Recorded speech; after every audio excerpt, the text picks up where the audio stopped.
वेदों की ऋचाओं से गूंज रही थी। त्रेता युग के चैत्र नवमी में अयोध्या नगरी में हर्षोल्लास का वातावरण छा गया। राजा दशरथ के महल में खुशियां मनाई जा रही थीं, क्योंकि भगवान राम का जन्म होने वाला था, धरती पर अवतरित होने वाला था।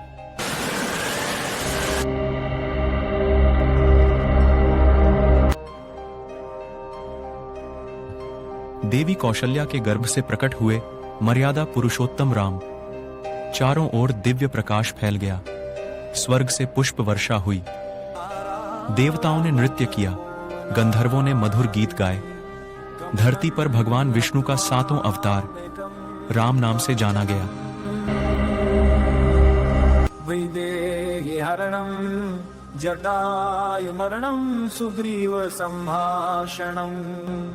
धर्म की रक्षा के लिए धरती पर आए थे।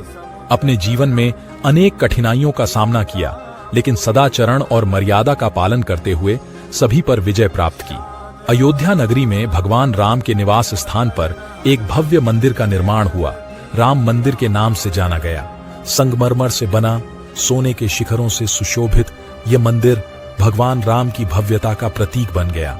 उन्होंने मिथिला के नरेश जनक की पुत्री जानकी से विवाह किया। राम मंदिर अयोध्या का एक महत्वपूर्ण धार्मिक स्थल है। यहाँ की धरोहर और संस्कृति की विरासत का अनुभव किया जा सकता है, जो इसे अत्यधिक महत्व के तीर्थ स्थल में बदल देता है। मंदिर का निर्माण न केवल एक आदर्श राष्ट्रीय कार्य था, बल्कि यह एक ऐतिहासिक प्रतीक भी है। मूल मंदिर, जिसे भगवान राम के सम्मान में राजा विक्रमादित्य ने निर्माण किया था, लेकिन अयोध्या सिर्फ एक धार्मिक स्थल से ज्यादा है।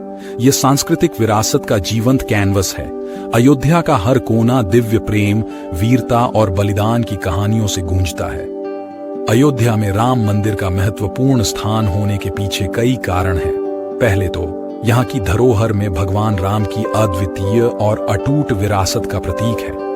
विशेष रूप से राम मंदिर का निर्माण एक राष्ट्रीय और सामूहिक प्रयास था। यह न केवल भगवान राम के प्रति श्रद्धा का प्रतीक है, बल्कि यह भारतीय समृद्ध इतिहास और सांस्कृतिक पहचान को संरक्षित रखने का एक माध्यम है। इस वीडियो में हम राम मंदिर के महत्वपूर्ण पक्षों को समझेंगे और इसके निर्माण में शामिल लोगों की मेहनत और समर्पण की जानकारी देंगे। आज हम आपको अयोध्या राम मंदिर की संघर्ष की कहानी सुनाएंगे।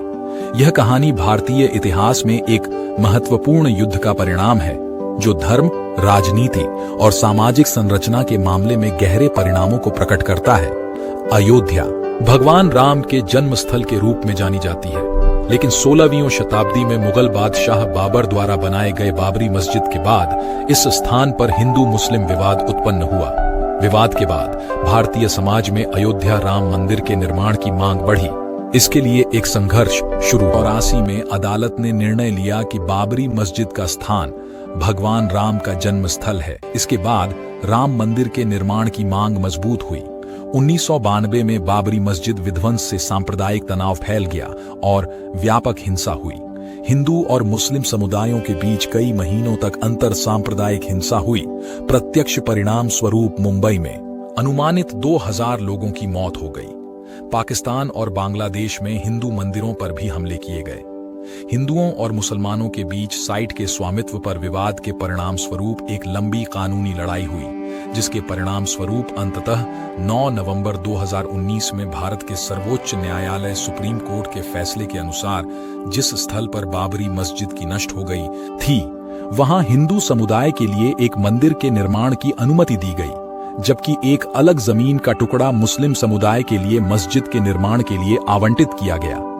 मंदिर की संरचना में सबसे पहले समर्पित लोगों ने मंदिर के डिजाइन और आकृति की योजना बनाई। मंदिर का मूल डिजाइन 1988 में अहमदाबाद के सोमपुरा परिवार द्वारा तैयार किया गया था। सोमपुरा ने 15 पीढ़ियों से दुनिया भर में अधिक मंदिरों के डिजाइन किया है। एक सोमनाथ मंदिर भी है। नया डिजाइन 2020 में तैयार किया गया था। इसके बाद भारतीय संस्कृति के अनुसार मंदिर की निर्माण में परंपरागत शिल्प कला का उपयोग किया गया। मंदिर की संरचना में बहुत अधिक सोच समझ का काम हुआ। इसमें वास्तुशास्त्र, इंजीनियरिंग और भारतीय आर्किटेक्चर के विभिन्न पक्ष को मध्यस्थ किया गया। कई प्रकार के स्थलों और प्रतिमाओं को सम्मिलित किया गया है, जिनमें भगवान राम के विभिन्न रूपों की मूर्तियां शामिल हैं। निर्माण स्थल के समतल और खुदाई के दौरान एक शिवलिंग, स्तंभ और टूटी हुई मूर्तियां मिली। आधारशिला के रूप में 40 किलो चांदी की ईंट की स्थापना और रामार्चन पूजा की गई। सभी प्रमुख देवी देवताओं को निमंत्रण दिया गया। नए मंदिर का निर्माण हर भारतीय के लिए गर्व का विषय है। यह न केवल हमारे धार्मिक और सांस्कृतिक विरासत को संरक्षित करता है, बल्कि हमें भगवान राम के नाम पर एकता और प्रेम की शिक्षा भी देता है। अयोध्या में भव्य राम मंदिर अपनी भव्यता और शिल्पकला का एक बेजोड़ संगम है। वास्तुकारों द्वारा लाल बलुआ पत्थर का चयन मंदिर निर्माण के लिए किया गया है, क्योंकि यह पत्थर धार्मिक दृष्टिकोण से भी महत्वपूर्ण है और उपयोग में भी सुलभ है। ये बाजार में आसानी से उपलब्ध होता है और समय के साथ सस्ता हो जाता है, जिससे निर्माण की लागत कम होती है। इसके अलावा इस पत्थर की रंगत और धार्मिक महत्व के कारण भी लोगों की पसंद है। मंदिर 3 मंजिलों में बंटा हुआ है।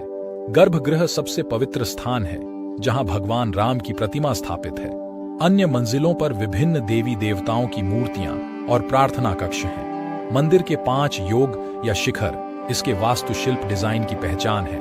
केंद्रीय शिखर सबसे ऊंचा खड़ा है, जो मंदिर की भव्यता और महत्व का प्रतिनिधित्व करता है। प्रत्येक योग को शास्त्रीय हिंदू शैली में जटिल नक्काशी से सजाया गया है, जो मंदिर के निर्माण में लगी शिल्प कौशल और भक्ति को प्रदर्शित करता है। ये नक्काशियां अक्सर हिंदू पौराणिक कथाओं, पवित्र प्रतीकों और जटिल पैटर्न के दृश्यों को दर्शाती हैं, जो मंदिर की सुंदरता और आध्यात्मिक वातावरण को बढ़ाती है। मंदिर में सैकड़ों स्तंभ हैं, अत्यंत मजबूत और प्रतिष्ठित है। यह भूकंप और अन्य प्राकृतिक आपदाओं का सामना करने में सक्षम होगा। हिंदू धर्म में स्तंभों का विशेष महत्व है। सैकड़ों स्तंभों का प्रयोग मंदिर को देवताओं के निवास स्थान के रूप में बताया गया है। इन खंभों पर हिंदू धर्म से जुड़े विभिन्न देवी देवताओं और पौराणिक कथाओं का उत्कृष्ट निर्माण किया गया है। प्रत्येक स्तंभ की चौखट लगभग 30 फीट है। स्तंभों को विभिन्न हिंदू देवी देवताओं और पौराणिक कथाओं से प्रेरित करके बनाया गया है। इसमें श्री राम के मूर्ति की प्राण प्रतिष्ठा 22 जनवरी 2024 को शुभ मुहूर्त में की गई। प्रधानमंत्री नरेंद्र मोदी मुख्य अतिथि रहे।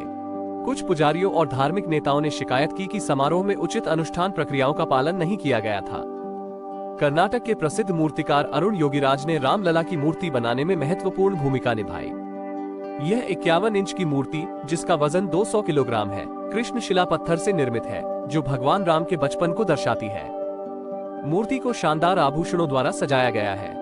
इस वर्ष की रामनवमी विशेष रूप से महत्वपूर्ण थी, क्योंकि यह मंदिर के अभिषेक के बाद पहला उत्सव था। 500 वर्षों के अंतराल के बाद भगवान रामलला पर आयोजित सूर्य तिलक समारोह को देखने के लिए मंदिर में भारी भीड़ उमड़ी। एक भव्य मंदिर का पुनर्निर्माण किया गया है। अयोध्या में राम मंदिर भगवान राम की चरण वंदना एक युग का प्रतीक है। यह मंदिर लाखों भक्तों की आस्था और भक्ति से बना है। यह मंदिर शांति, एकता और धर्म का प्रतीक है। आप सभी को राम मंदिर अयोध्या आने का और भगवान राम का आशीर्वाद प्राप्त करने का सौभाग्य प्राप्त हो। आइए हम सब मिलकर भगवान राम की पूजा करें, राम मंदिर में दर्शन करें और उनके आदर्शों का पालन करें। जय श्री राम। पसंद आया तो शेयर, लाइक और कमेंट करें। इस तरह के जानकारी के लिए सब्सक्राइब को साथ बेल आइकॉन दबाना ना भूलें। जय श्री राम।